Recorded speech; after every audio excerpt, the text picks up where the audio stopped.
So this is the first episode of our discussion of Andrea Wulf's The Invention of Nature, which is a biography of Alexander von Humboldt. So Cody, as you know, I usually don't introduce the guests on my podcast because usually the episodes are about the guest. And then I think that's kind of redundant. But I guess this time we're talking about a book and I have a co-reader, co-host, whatever you're going to call it. Yeah, and I'm joined by Cody Kommers, who has already been on the podcast as a guest in the 4th episode or something, very early on. Anyway, fellow podcaster, fellow PhD student in social/cognitive neuroscience or something like that. Yep. Thanks for having me on, Ben. I'm excited to do this. Yes, well, thank you for coming. And the reason, I asked you is because you're very interested in travel and anthropology and these kind of things. And I thought that would be, I don't know whether you're able to add any kind of specific insight, but at least you'd be interested. Absolutely. No, when you sent me a message offering to read this book together, I was super excited. So when this book came out, I was like, oh yeah, this sounds right up my alley. Super interesting. And then I got I think I downloaded like the ebook from the library, Seattle Public Library at the time, and never got around to reading it. So I was really thrilled to be able to read it. And certainly my kind of inclination to it is that I love people who combine going out there into the world and their abstract theories and ideas about how that world works. And, Humboldt, obviously, class A example of that. Also, this book is like, I feel like every German's dream, combining like so many great figures of German intellectual history. Yeah. And every page is sort of like, like there's a lot of great German figures in it. So I guess we'll get a bit more to that later. I mean, for me, it's just funny that they were all in Jena, which is such a random place nowadays. Anyway, but just about the format. So I'm assuming people have read the book. I guess this is not a book that's going to have spoilers per se, but it probably makes more sense if people have read the book. But like he dies in the end. I haven't read that book yet. No. So today we're only discussing parts 1 and 2. So I don't know what happens after that. As far as I've read, he's still alive. Do you have a few points or how? I mean, usually we do this with each person has like a few things they found interesting or something, and then it's a very rough structure.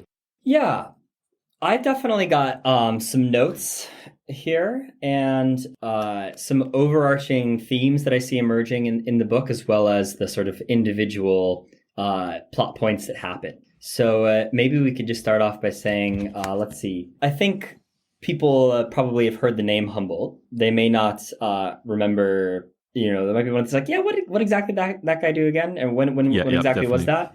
So just making sure that basic point is covered. So his birthday was 14 September 1769.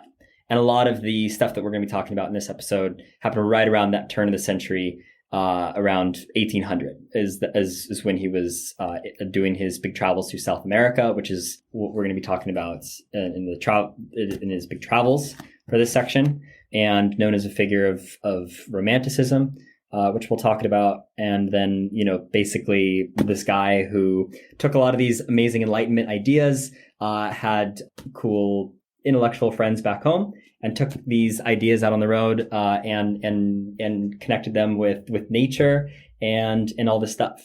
So that's kind of the epicenter around which all of the interesting things that he did and all the stuff we're going to talk about is kind of built. At least that would be my paragraph summary of it.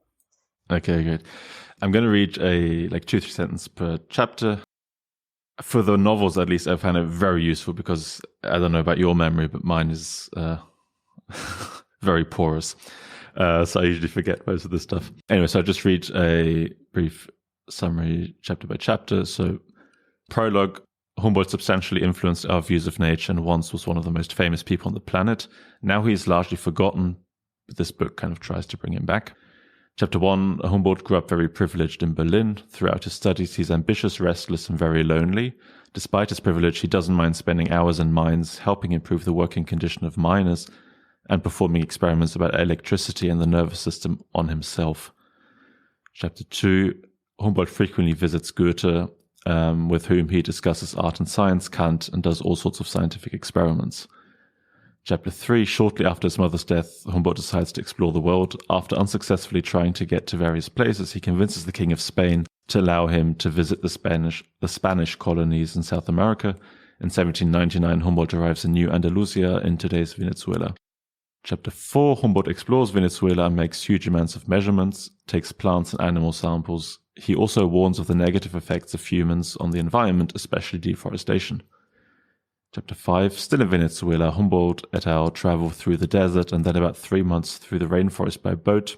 The multitude of animals and plants is fascinating, but also tries to kill them regularly.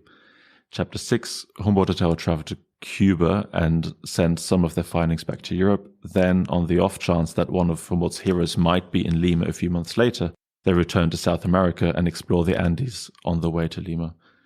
Chapter 7, Humboldt almost reaches the top of, I don't know how to pronounce this, Chimborazo. He draws his Naturgemälde and reaches Lima. He leaves the southern hemisphere, going to Mexico. And finally, Chapter 8, Humboldt travels across Mexico and then to the US to visit President Jefferson, who, by this account, seems to have been a pretty cool dude if you ignore the whole slavery thing. Humboldt provides Jefferson with huge amounts of information about the Americas. One thing I find interesting in that you, I guess, kind of alluded to is this fact that, and what they also talk about in the prologue, is that Humboldt is kind of very famous, but also not. And I think, I grew up in Germany, and what's interesting to me is that, you of course know the name Humboldt, but the ironic thing is that probably the most famous thing with the name Humboldt is the university in Berlin, which is named after his brother. So in a way, I'm, as, someone who grew up in Germany his entire school life, I don't think I really knew much about him. And it was really interesting to me. When I read the prologue, I was really surprised by how famous he supposedly was, because, even in Germany, it's like, this guy who, I don't know, did something a few hundred years ago or something. Yeah, there's a juxtaposition there between Wulf's claim that, no one really knows who this guy is, kind of forgotten. And yet she goes on for, pages to say these are all of the things that, sort of he left as memorials, like mostly having shit named after him that still exists today. And so, I think there's, it definitely gives you a little bit of like, I do want to know who this guy is and everything. Yeah.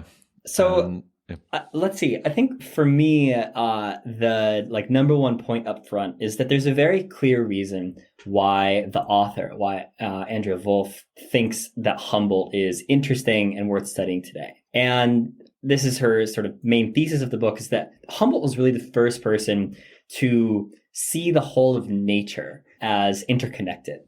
And it's kind of a refrain of the book almost, that Humboldt is seeing the big picture of how ecosystems and people and animal and plants and all this stuff are connected in a way that we are more accustomed to in the natural world, or in the modern world. But before Humboldt's time, no one had ever really thought about in such a manner, and that he was the first person to bring this forward. So I have this quote from the prologue, which starts off him climbing a mountain, doing crazy travel adventure things, and so he's on the top of this mountain, close to the top of the mountain, I think.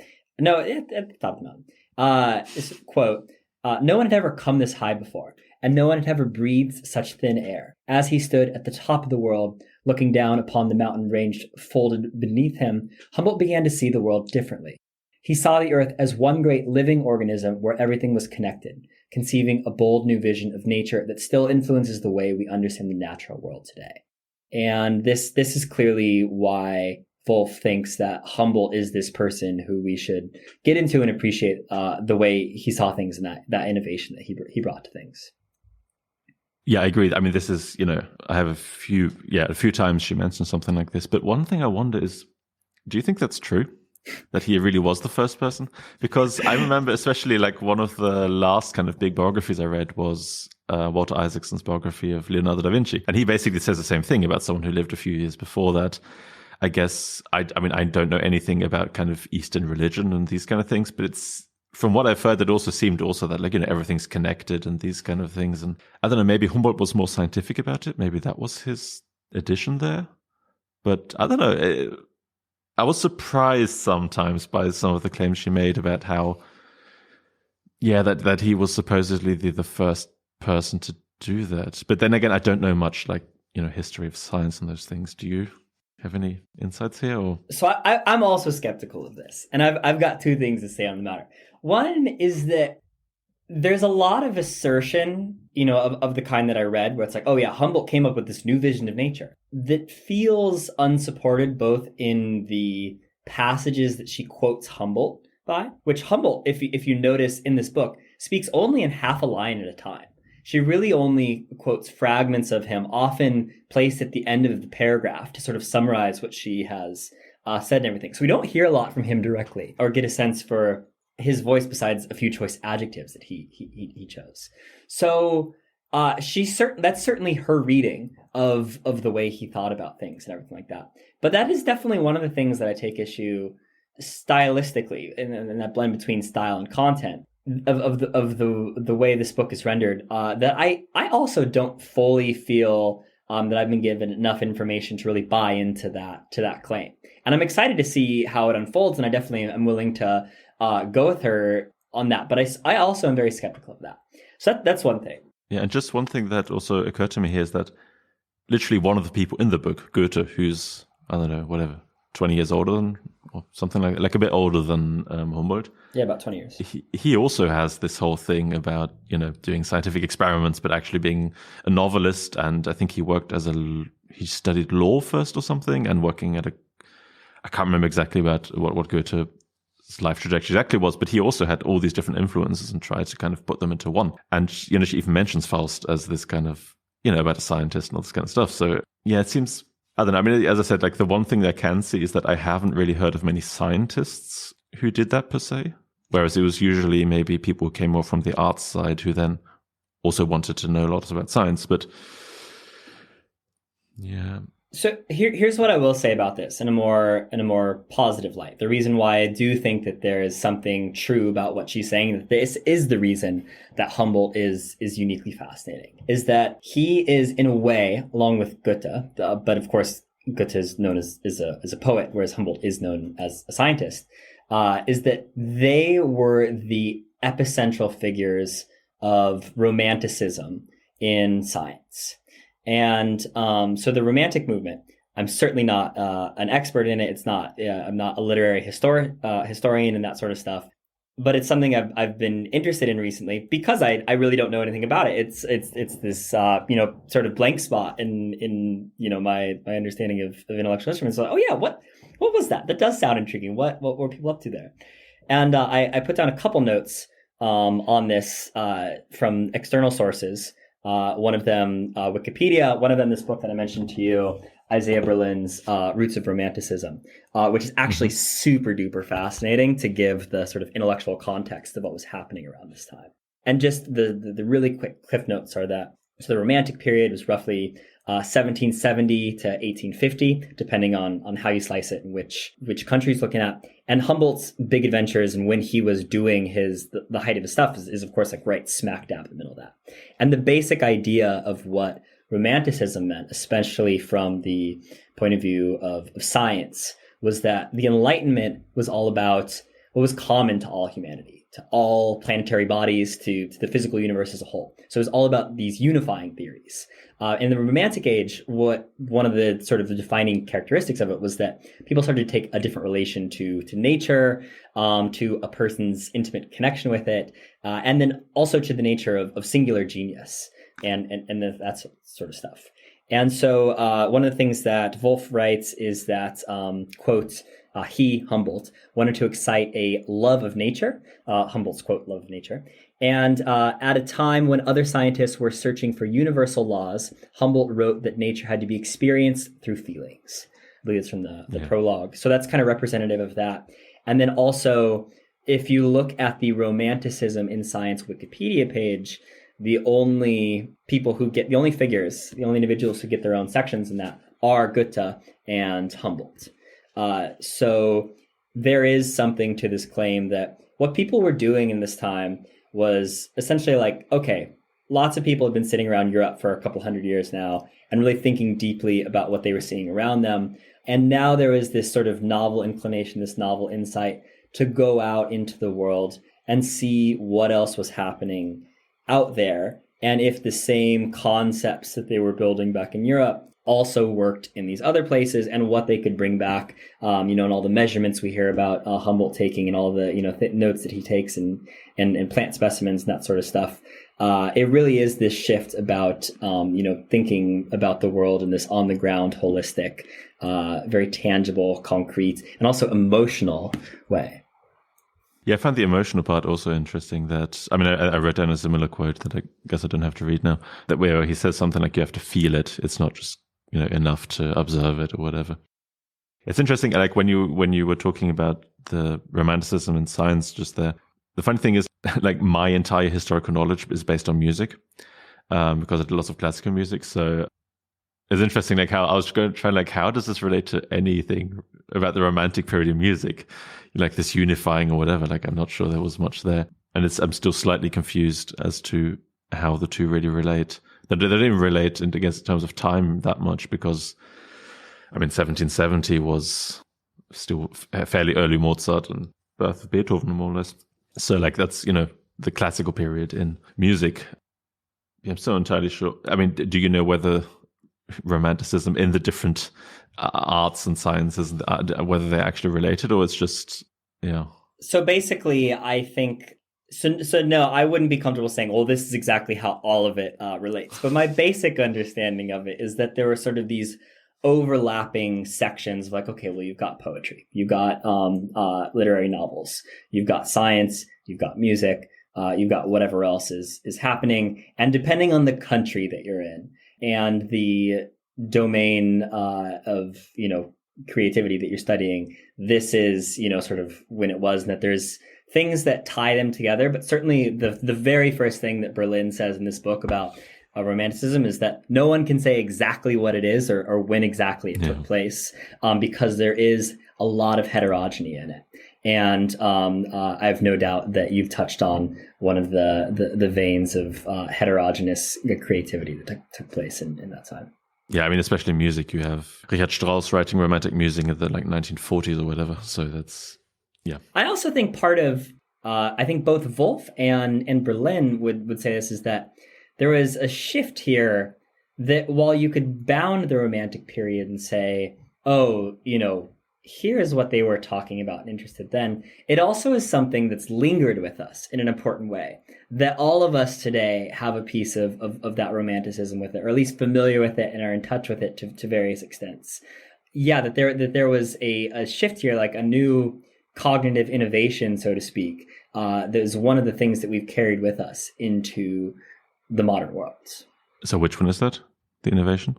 Oh, basically this connectedness to nature, this interest in individual genius, and a host of related themes and topics. Anyway, let's dive into the specifics of it. So at least I can talk about concrete stuff that we actually both read, rather than just spouting about things I don't actually know. I thought that's what podcasts are for. Talking about things I don't know anything about. That's why I'm so comfortable doing it. Is that this is my safe space? Yeah. One thing I'm just curious what you think of the writing, because one thing I noticed, for example, is that I noticed this when I read the first paragraph of the first chapter, Beginnings. What I find really, in a way, quite cool, but in a way maybe also kind of loses a lot of detail, is just how quickly she goes through stuff. So, for example, the first paragraph, you go, when he was born, the date, where he was born, who his parents were, a brief description of basically his childhood, his father dying, his mother being distant, and then that they were tutored by enlightenment things. That's all in the first paragraph. That's like in the first 150 words or something of chapter 1. Yeah. And this kind of continues, right? Like chapter 2 is already them going to Jena and meeting Goethe and Schiller and these kind of things. And it's, in a way, I really like this kind of fast pace, that it's not something where you spend 300 pages on someone's childhood that's, in many cases, reconstructed from very vague sources. But in a way, I feel like, especially with the traveling, it seems to me sometimes you lose some of the details of what it was like to be there. I don't know, I guess it's a trade-off. Absolutely. I think you're certainly correct that Andrea Wulf is not invested in the exercise of scene building. Mm-hmm. Yep. Definitely there are scenes, and she describes things that, are like, oh, here's kind of what was happening in the scene. But she's not really doing the thing that a lot of travel writers do, which is like, okay, we're actually going to try and recreate this feeling of being there. And certainly a lot of travel writers try to do that. And obviously this book is not a travel book specifically, but you could kind of imagine it going two ways. One is we're going to do the scene building thing, which is kind of a travel writing thing. Or the other thing we're going to do is a sort of plot summary thing, which is closer to the level of description that we're talking about. It's like, oh, this happened, this happened, this happened. And then we're going to analyze it, which would be how an intellectual historian does it. For example, someone like Louis Manan. And so a book that I read recently on the travel side, which I think there's a very sympathetic author. Her name is Erica Fatland. She wrote this great book called Sovietistan, and a more recent book. So this is about countries that were in the former Soviet Union and everything like that. And she's not funny at all. But she is, she's not German, almost worse, Norwegian. So, but the scene building is just phenomenal. And so you can imagine something like that. Or you can imagine something that's like a little bit more plot summary. It's like, this is what happened. I'll leave it to your imagination to build it yourself. But this is sort of what it means. And, I kind of feel like we're in a little bit of a no man's land where it's not quite the, historical exegesis that you'd want from a historian. It's not quite the scene building, vivid imagery that you'd want from a travel book. It is very much just a biography. These are the things that happened to him, and this is the order in which they happen. And here's some adjacent facts that are relevant, but by no means the whole picture next to it. So that was kind of my interpretation of the style. Yeah, I mean, I think I quite like it, but I don't think I'm someone who likes authors indulging, is what maybe you would call it, in a negative interpretation in these things. I mean, for example, you do get a lot of details, when they go through by boat when they travel, and all the descriptions of the animals that try and kill them and all this kind of stuff, and the mosquitoes there. I think you do get a sense of a bit what it was like to be there. Yeah, it's just somehow I didn't expect it. I don't know why. What did you think about Humboldt's early life? Did anything stand out to you in his childhood or, I guess, early career and that sort of stuff? Where you see the seeds of who he's going to become planted there?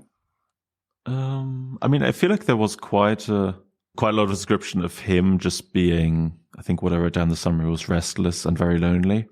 And that seems to be something that, it seems to me you need that kind of personality to be with like three other people for months on your own in the rainforest or something, right? Well, in a way, I feel like also being with three people all day is probably a lot of social interaction. But it seemed to me like he was kind of doing the same thing throughout, right? Even when he was studying in this mining thing, when he'd just get up really early and, go into the mining shafts and all these kind of things. I mean, that seemed pretty consistent to me. Yeah, but I mean, I feel like there's also not that much about the early childhood. I mean, of course, they grew up like everyone you read about in a history book, very privileged. Yeah, that's definitely conspicuous in it, is that, well, what supported all this was the large sum of money that he just always had at his disposal. Well, that he inherited from his mum, yeah, especially. Yeah, exactly. It was this, I mean, he worked, and obviously he... But I think, you can take that for granted. It's like, yeah, it's like, okay, especially during this time, that was a point for a lot of people. So yeah, I mean, that's always my minor frustration when I read biographies of musicians or composers I really liked. Like, yeah, of course, of course they were very privileged. It was 1810, and they got piano lessons. Like, what do you expect? So one thing that I was interested to look for in reading the early childhood stuff is that I'm always very interested in people who have this deeply seated desire to be somewhere other than they currently are, and especially somewhere other than where they're from. And I think a lot of good can come from this inclination. But I also think that if you're on the road as much as Humboldt was, like clearly he had this just insatiable desire to just keep going somewhere.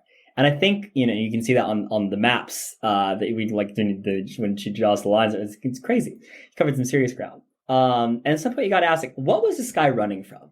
I think there's a sub, like, at least that's a question that, like, it needs to be posed at least at some point. And she says as much, that his childhood was unhappy, that his father died when he was 9.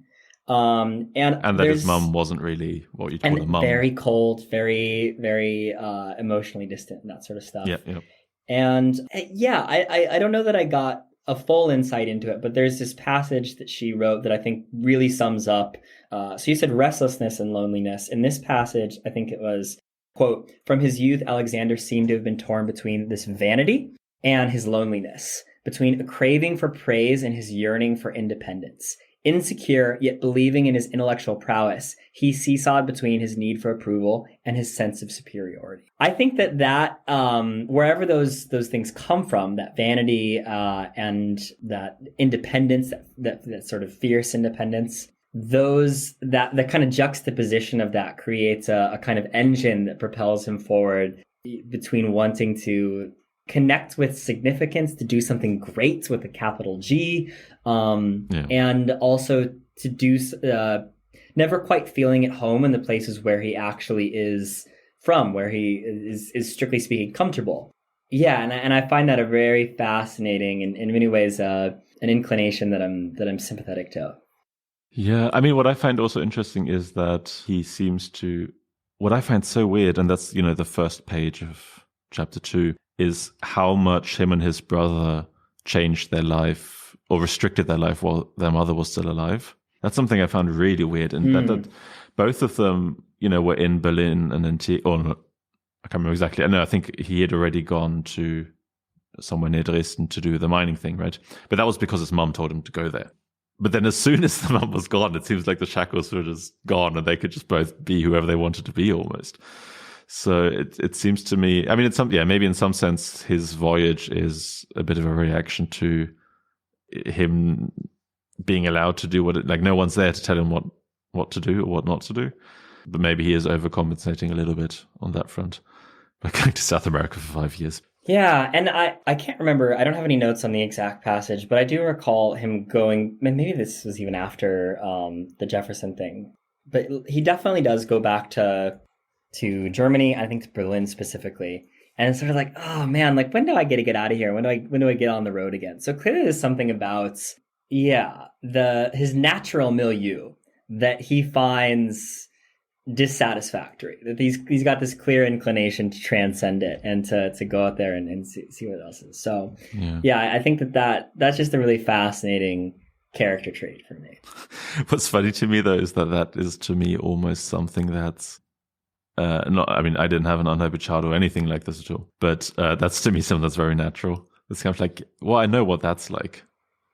I'm going somewhere else now. I mean, I basically, as soon as I graduated school, I left, and I mean, I've been back many times, and as I said, like, I hope in my case it's not some sort of unhappiness that I'm trying to run away from. I don't think it is, but yeah, I have to admit, I kind of skipped over that almost a little bit. The fact, this like, what is he running away from? Because to me, it was more like, well, he had a shit ton of money. Like, what else are you going to do? Yeah. You might as well just do something that no one else can afford to do. And I think it is complicated. I don't think that inclination always has to come from a bad place. I think you have to ask that question, what are you running from? I think you can also equally as well ask the question, what are you going towards? And clearly both things were at play for him, is that he obviously felt encumbered by his home. And he obviously felt that there was something out there that he wanted to be a part of. And I don't think you need full unhappy childhood or some great affliction that you want to overcome to go out there into the world. I think it can be derived from a lot of different kinds of circumstances. But I do think it's very interesting to just kind of contextualize him as a person in that inclination. And I guess for example, his brother, went to Jena, which is, I don't exactly know where Jena is, but it's, let's say, 300 kilometers from Berlin or something. It's reasonably close still. It's not, you go to basically a planet that's not been explored by Europeans. So yeah, different levels of moving somewhere.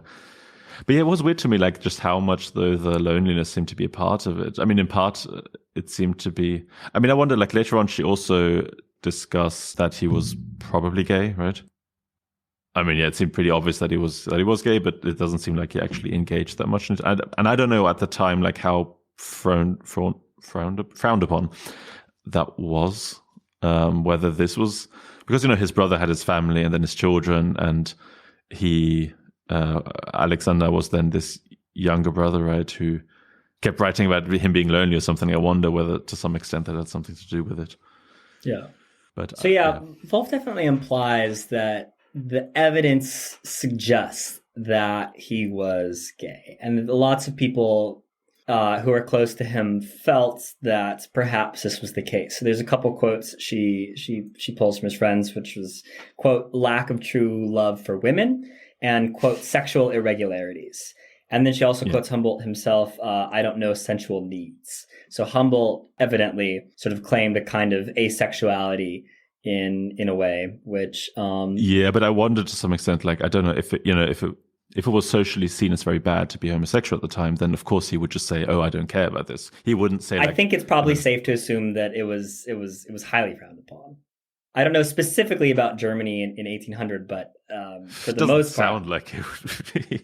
If England was still legally persecuting people for homosexuality into the 1950s and 60s, I'm pretty sure Germany in 1800 would. Yeah, so from that perspective, I think him saying I don't have any sensual needs might just be his way of explaining this question that people might have asked him a few times without getting, I don't know, murdered or something. Right. So, I think that's Wulf's implication, is that I think she thinks that he was gay, but we have very scant evidence because everyone was pretty happy to be like, oh yeah, no, there's something a little off there, but whatever. Let's talk about the science. Yeah, exactly. And the other piece of evidence she marshals for this is that he was very drawn to strong male figures in his life.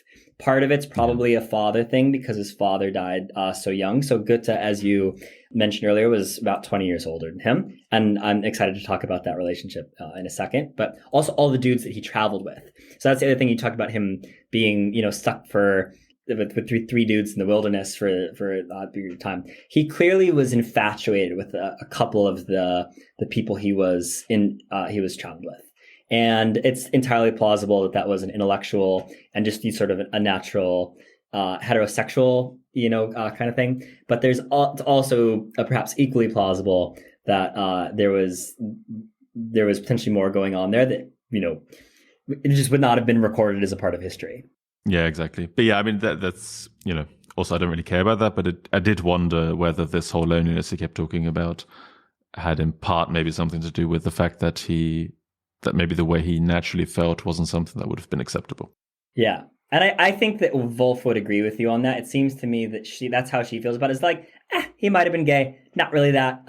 We can't really say for sure. Not ultimately that important and not part of the story that I'm trying to tell. But definitely that I think that's an important piece to have part of the puzzle of who he is, though we don't have decisive evidence on exactly what all that was like for him. Yeah. Okay, shall we talk about Jena and Goethe and Schiller? Yeah, really, like, oh my God, like what a glorious relationship these two had. Incredible. Also, let's just say, so Goethe, probably Germany's greatest poet, sort of similar to like Pushkin in Russia, that sort of stuff.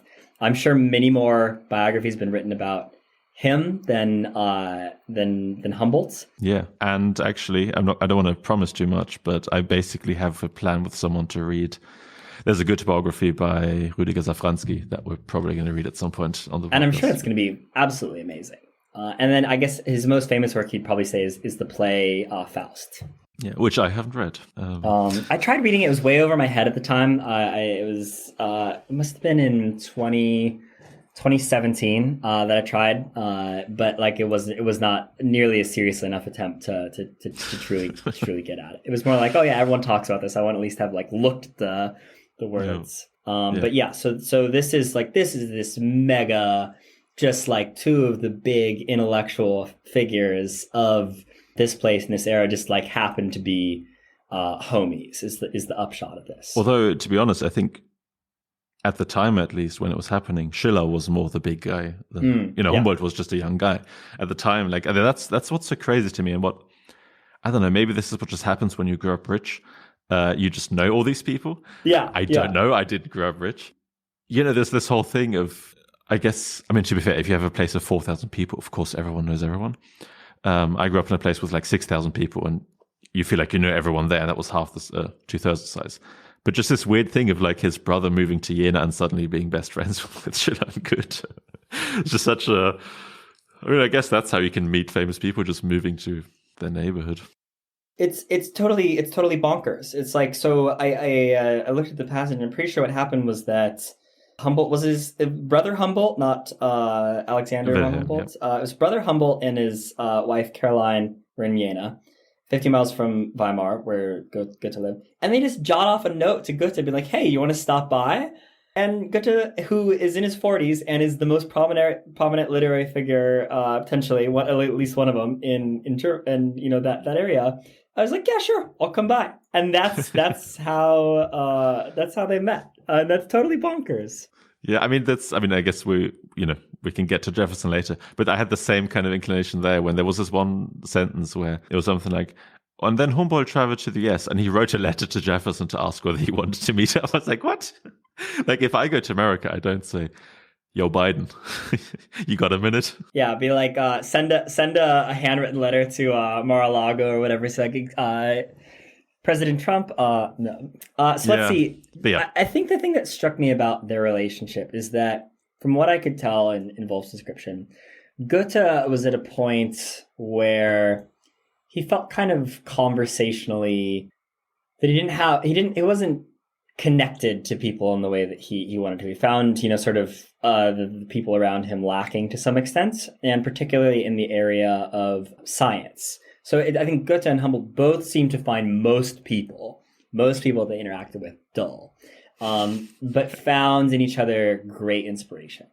And so Goethe, I think, had been evidently musing on science for a while, but really didn't have the right person to discuss it, because you really do need this expansive mind to both, be at his level in poetry and also be able to opine about the scientific frontier. And that's where Alexander von Humboldt comes along. And they really just hit it off in terms of, it sounds a lot like Goethe was sort of the leader of the two. And of course, so him being in his mid-40s and Humboldt being in his early 20s, it was sort of him displaying, this is what it looks like to be a massive intellect, and to sort of model that for him. And to say, this is what it looks like. And there's a few interesting things that I marked that I thought were really cool in that relationship that we can touch on. But I think that was the sort of the arc of it in my reading of it. Yeah, I agree. And one thing that I find, so there's this one passage that I find interesting for a few reasons, and it's basically where Humboldt and Goethe go, like, they get up at like really early hours and then like trek through the snow to go to this lecture on anatomy. And that was really fascinating to me. So number one, that people who both were so well off, I don't know how well off Goethe was per se, but, people who grew up in this privilege didn't mind, getting up at like whatever, 6 a.m. in the dark and trekking through the snow to get to this lecture. But also what's interesting to me is that Goethe, he was in his mid-40s or whatever and was already famous and all these kind of things. But I imagine, like, if Goethe was a kind of a model for Humboldt as what it means to be like a famous intellectual, that's probably a really cool thing to show, like, even in your 40s, like, yeah, I'm going to get up early and I'm going to go to the lecture because I want to know about anatomy, even though I'm a writer. Yeah. And that was really cool to me Yeah, there's one passage that I noted down from Wulf where she says, Goethe's descriptions of nature in his plays, novels, and poems were as truthful, Humboldt believed, as the discoveries of the best scientists. He, Humboldt, would never forget that Goethe encouraged him to combine nature and art, facts and imagination. And I think that kind of puts it on there, is that, like, yeah, so Goethe fundamentally about the plays, the novels, the poems, all that sort of stuff on the humanities side, but clearly very interested in science. And of course, Humboldt went on to work on the scientific side of things. But between the two of them, they found that intersection of them in this that connects back to that sort of movement of romanticism in science that I was talking about at the beginning. And certainly it seems to me like, yeah, Humboldt was able to attain the heights that he did, in part because he saw Goethe and how he did it, both in his skill and in his just, how good he was at thinking and creating things, and also in the like, oh, this is what it looks like to be a famous intellectual, an intellectual figure. Yeah. And I think it's difficult to underestimate how much, seeing that that's possible. Because I feel like, if you don't know someone who is like that, it's really difficult to imagine what it's like to become like that, or what it like to have that feel like a concrete thing. I totally imagine that even independence of just being wealthy and privileged, having that model to aspire to use as a template, I can only imagine how formative that was. Yeah, and just while you said that, it occurred to me that this was also, it seems to me, basically the first time he met someone who had a lot of standing, right? I mean, I don't remember from sure, his parents had money, but I don't remember there being much of a talk about, or was there? About them having like people around or whatever. I don't remember at least that happening. So it seems to me like Goethe might have been like the first actual, I'm sure he had like the people who taught him his courses for the mining thing, but the first actual intellectual giant, let's say, he ever met. And for some, that must have been great for him also to realize like, oh, that guy actually likes hanging out with me. Yeah. That must have been, after all that loneliness in his childhood, probably quite a lot of, giving him quite a lot of confidence and confirmation. There's also this passage that I love here. It is a nice scene building passage that I'd like to read, because I think it just gives a little bit of insight into kind of what you're talking about, of that enthusiasm, that alacrity that they both have. They're both excited about this shit, and they're both kind of weird guys who find in each other this sympathy. And so, quote, "It was during this period that Goethe began to fling both his arms around whenever he went for a walk. I read that down, provoking alarmed glances from his neighbors. He had discovered, he finally explained to a friend, that this exaggerated swinging of one's arms was a remnant from the four-legged animal, and therefore one of the proofs that animals and humans had a common ancestor. Quote, 'That's how I walk more naturally,' he said, and couldn't have cared less if Weimar society regarded this rather strange behavior as unrefined." And so I feel like that just gives a flavor of like, if you from afar happen to like be walking through your like field or in town or like whatever, and you see like, okay, there's a couple of guys over there, and it's Humboldt and Goethe, and like one of them's like, got this crazy thing going on. They're both going off about these things. I really loved the vividness of that image, and kind of gives you, I think it's about that, like, gosh, they were just driven by enthusiasm. They didn't really care whether or not they seemed legitimate, but they wanted to be in touch with these things in a meaningful way.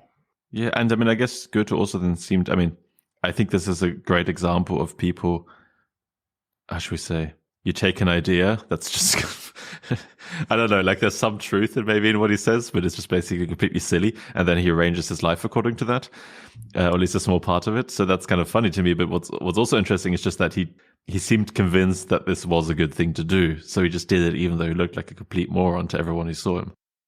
And I love that. That's my favorite thing in an intellect, is that I think being right, especially for these interesting historical characters, is way overrated. Rather, the far more engaging and interesting thing is where they came up with these crackpot theories, that their mind was just going off in all these different directions and making connections between all of these things that no one else thought to connect. And a lot of them were heinously like ludicrous, like swinging your arms around like a four-legged animal.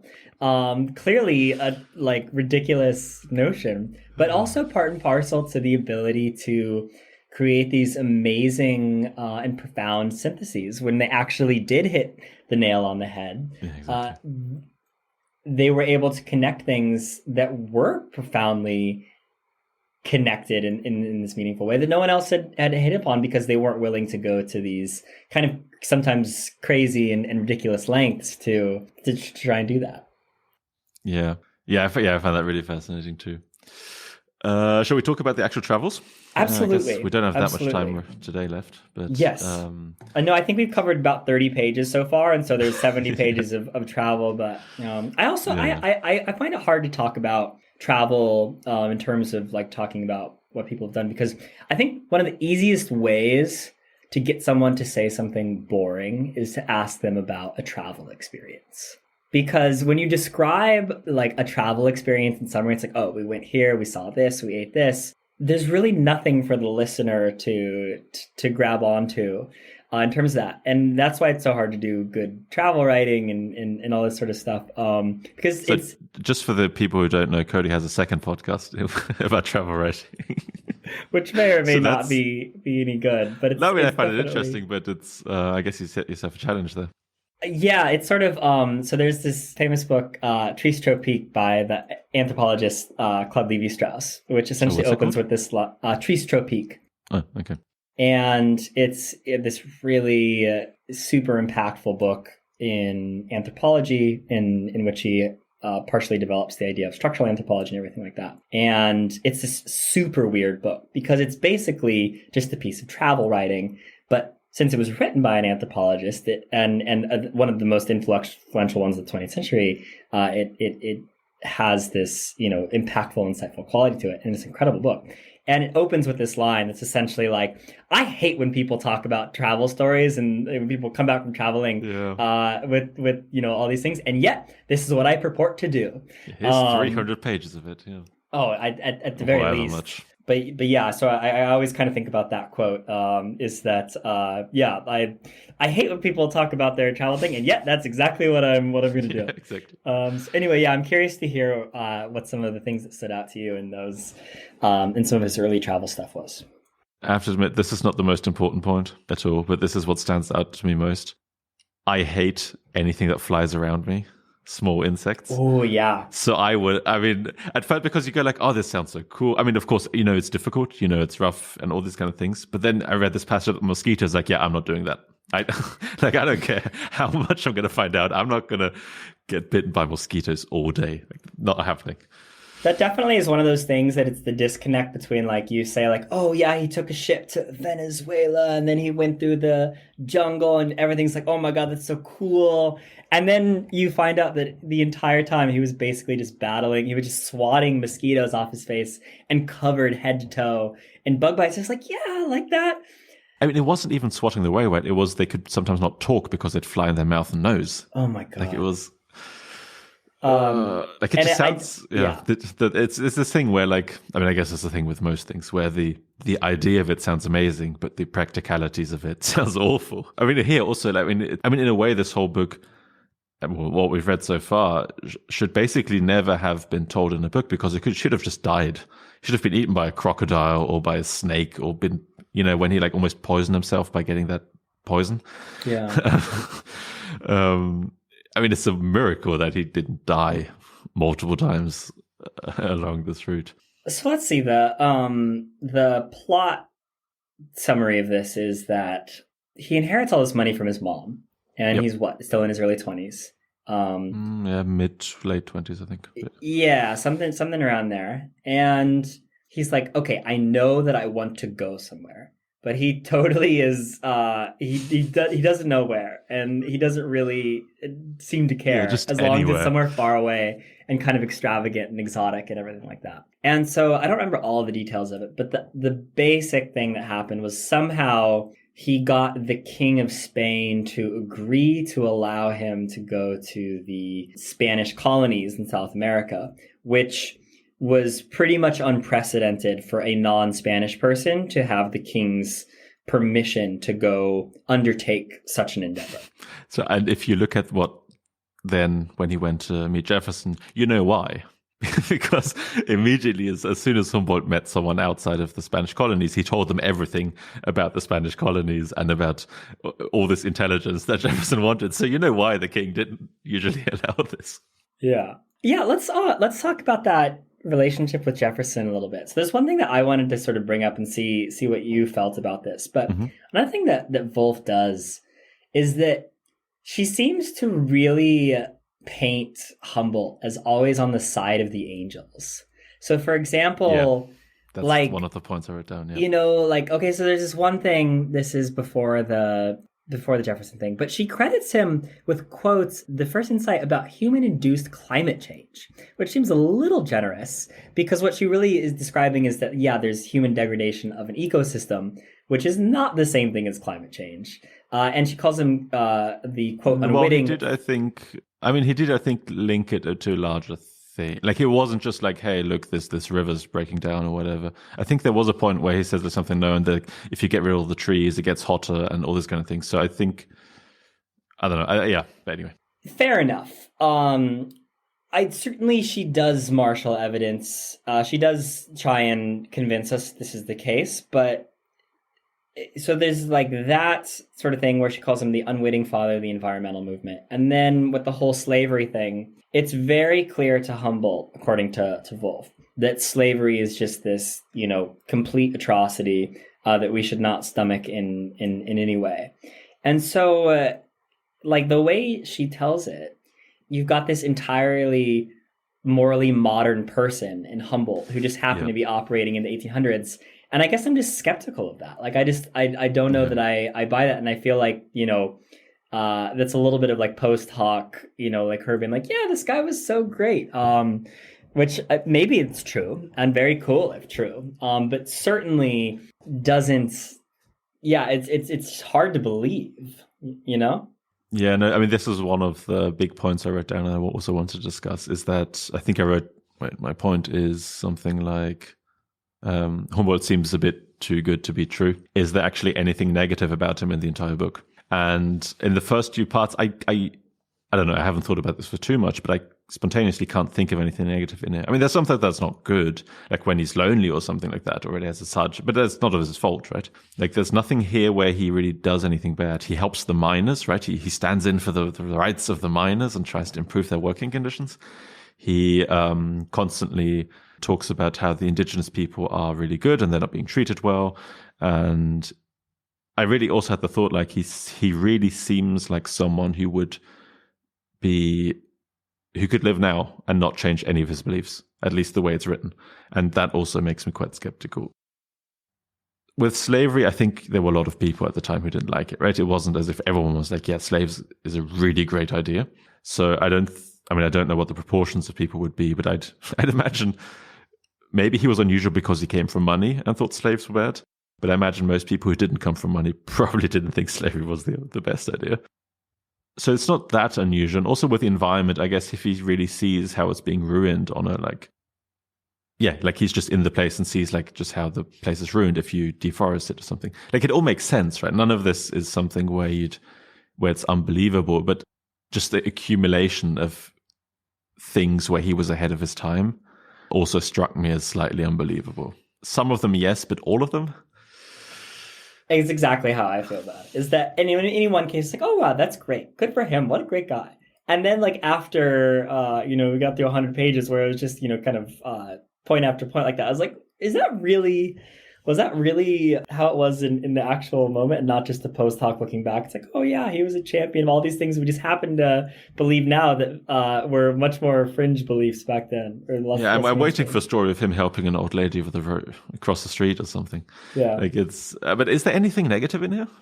Do you know? The vanity thing is what I would say is the main thing that Wulf looks at and says, well, the guy was clearly, part of his motivation was his own, the accumulation of his own stature.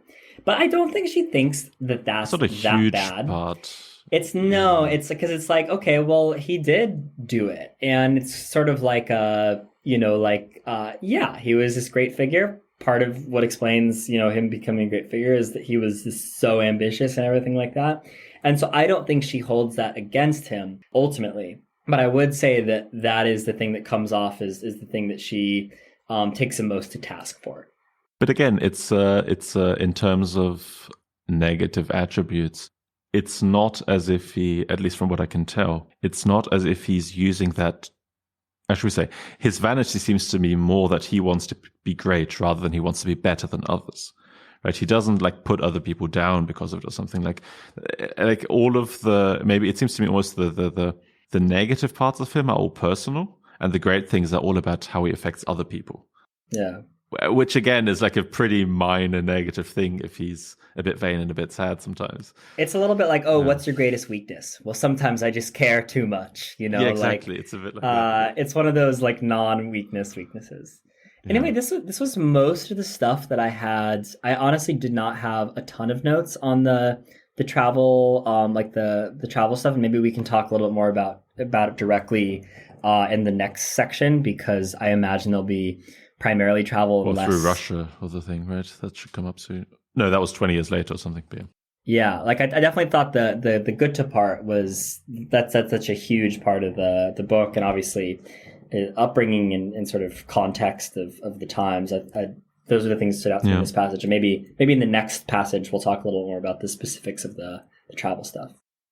So one thing I wanted to ask is where maybe you just being American is more insight than me not being American, and that's just about Jefferson, because I mean, I know that Jefferson was a president, and that's the end of my knowledge about Jefferson outside of what's in this book. And I have to say, like, he also seemed like a really cool guy. I don't know, he seemed like, especially when you think about presidents, I mean, he seemed like the kind of guy who, I mean, first of all, he didn't really want to be a president per se. I mean, he was maybe a bit too much into agriculture and farming. He seemed slightly obsessed with that. And answering letters from strange German men. Yeah, exactly. Shouldn't he have something better to do? What I found really, I mean, as actually one thing I wrote down, I also love the fact that when Humboldt arrived, there's a solid chance he saw Jefferson's laundry outside his house. That was really funny, yeah. But anyway, but what I found really interesting is that he seemed like a really down-to-earth guy who knew how, normal people lived, who, was building like all these manual things, was really interested in all the science, was, a farmer himself and that kind of stuff. And he just seemed like a really great, minus the slavery thing, he seemed like a really great guy. I'm just curious, like, what's the general impression of Jefferson? Like, this is literally the first thing I've read about Jefferson, basically. I'd say that's an accurate representation of what people generally say about him. I mean, so it's tough for me to say because, growing up in the American educational system as I did, at the time that I did, which would be really anything up until relatively recently, there's a lot of veneration of the founding fathers and everything. There's not a lot of criticality about it, besides, certain asterisks about like, well, there was that. all the obvious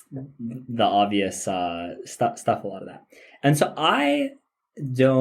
it's not something that I've looked into. It's not something that has occurred to me very recently. Like, I really want to get to know the initial American presidents, that sort of stuff. So I'm very skeptical of my own understanding of them because I think there's been a lot more change and contextualization and more nuance and like, well, let's actually go back and revisit it without the whole mythology around it. Yeah. So I'm not gonna go on record as saying, and I know exactly how it is, but certainly my understanding of him is as a genuine intellectual in many ways. That he really did understand a lot about political philosophy, that he really was interested in the natural world, for example, in his gardening and agriculture and all that sort of stuff. I've also heard people say that Jefferson is one of the most overrated figures of all time, because he is this really big, really eminent, very venerable figure in American history / mythology. So I don't really know, but I think your description of it is like, yeah, he was awesome, minus the slavery thing. It was approximately how people talk about it. Yeah. I mean, obviously in this part, you don't get an idea of whether he actually achieved anything as a politician or whether he was a good politician. But I guess especially today, you have lots of politicians who are career politicians who do nothing else. And that's something, I mean, in some sense I understand it, but it also seems, I don't know whether that's a great idea. I mean, he was the primary drafter of the Declaration of Independence. Feel free to fact check me on that after the show, but I won't. I'll trust you. Definitely Wikipedia, Jefferson's accomplishments. But I do think that he's credited with some stuff, maybe prior to him becoming president. But certainly he was there in the whole 1776 revolution, chilling around in Philadelphia, doing the things that everyone was doing around that time. And I think as a writer and that sort of stuff, he was very well respected and everything like that. That's my understanding. Again, not going to claim to be a Jefferson authority. Okay. I'm drawing on uncritical acceptance of facts from, Yeah, but that's kind of what I was also interested in, kind of what the general... Which I think is what you were probing for, is what's the temperature. Exactly. But again, all that stuff's changed in the past really, since whatever 2015 on, let's say, I think the way we talk about American history in the mainstream has changed a lot very quickly. And I think that's an important change, and one that, since, I haven't been in America for part of that time, and I certainly haven't been in the, education system, the primary and secondary schooling system. I don't know how people talk, if they still talk about it the way that I grew up with it, or if all of the stuff that we talk about now in the mainstream of sort of intellectual discourse has already trickled down and influenced the way that schooling occurs. I imagine it has. I imagine my impression is that it has. Yeah. Okay. Yeah. I mean, it's just after reading that part, I thought like maybe I should read a biography of Jefferson. He seems interesting. I think at a first approximation, he was a badass. I think there is a lot there. And if I were going to pick someone from that time, he would probably be the first person to come to mind for me to look into. Yeah. Okay. Cool. I think that's the end then for today. But so this time we read parts 1 and 2. I guess next time we're going to read or have read parts 3 and 4. Mm-hmm. So yeah, I guess if anyone wants to join, again, feel free. Feel free to send in reader comments, fact checks, etc. Yeah, if not, then thank you for listening this far. Awesome.